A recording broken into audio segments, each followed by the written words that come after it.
More Options The Sopranos turned 20 this month, which means it's time once again for everyone to talk about their favorite episodes from arguably the greatest series ever made. As great as they are, though, The Sopranos was at its best when it looked beyond individual episodes, and really leaned into its serialized nature to weave the threads of those single hours together into something more. Like any serialized drama, The Sopranos ran hot and cold with these threads, sometimes focusing on symbolism and dream logic just a little too much, and sometimes taking a bit too long to resolve a plotline with the violence its viewers so craved. When it was hot, though, there was nothing else like it on television. So, to celebrate the show's 20th anniversary, let's take a look at the greatest serialized hot streak the show ever had. It comes in the final 4 episodes of Season 3, and it's a perfect symphony of character, theme, and brutality that creates both a wonderful resolution and a brilliant peek at the classic 4th season. It begins with To Save Us All from Satan's Power, Season 3 Episode 10, an episode that's as much about looking back as it is about what's next. Tony, James Gandolfini, is haunted by memories of Big Pussy and his betrayal, including the intuition that Pussy must have been wearing a wire when he dressed as Santa for a Christmas party years ago.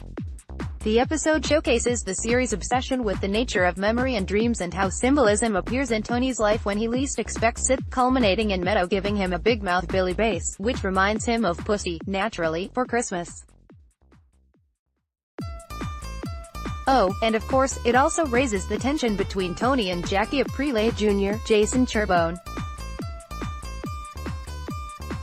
Next comes Pine Barrens, Season 3 Episode 11, a common pick for the best Sopranos episode of all time, and it still lives up to that distinction. At first glance, it feels almost like a capsule episode, as Paulie, Tony Sirico, and Christopher, Michael Imperioli, head out into the South Jersey woods to kill a Russian Paulie started a fight with, and end up getting lost when the guy gets the drop on them and bolts. The Christopher-Paulie interplay makes it easily one of the funniest Sopranos episodes ever, and it's also one of the rare hours of the series you could show to just about anyone to give them a sense of what the show is all about in a self-contained way.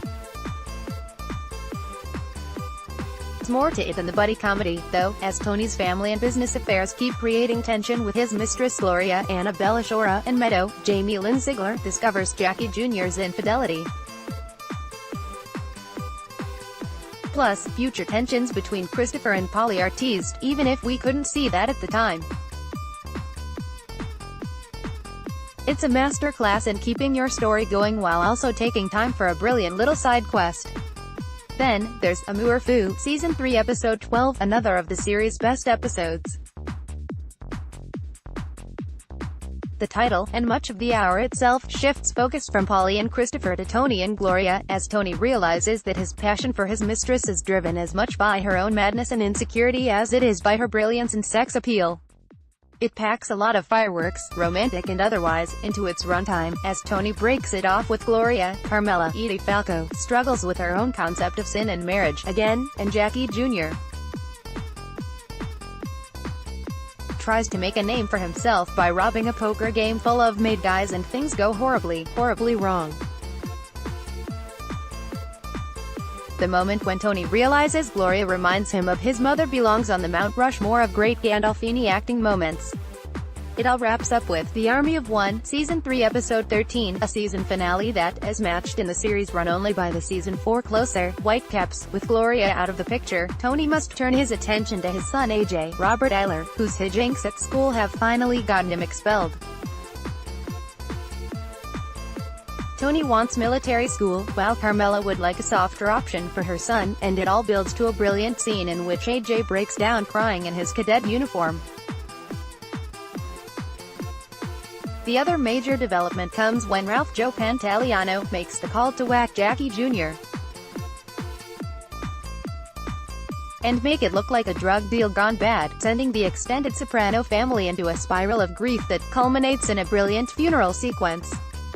This episode has everything, from foreshadowing Ralph's most brutal tendencies to Tony's ongoing internal struggles over his son, something that continues throughout the series, to Janice, Ida Turturro, giving the funeral director her Christian contemporary demo CD. It sets up Tony's upcoming conflicts with Ralph and the growing tension with Carmela in Season 4, wraps up Tony's struggles with the men of the Aprile family, and even foreshadows Johnny Sack's, Vince Chiarotola's, future role as a force of conflict in Tony's life. It does everything a season finale needs to do, and it turns the boost given by the previous 3 episodes into rocket fuel.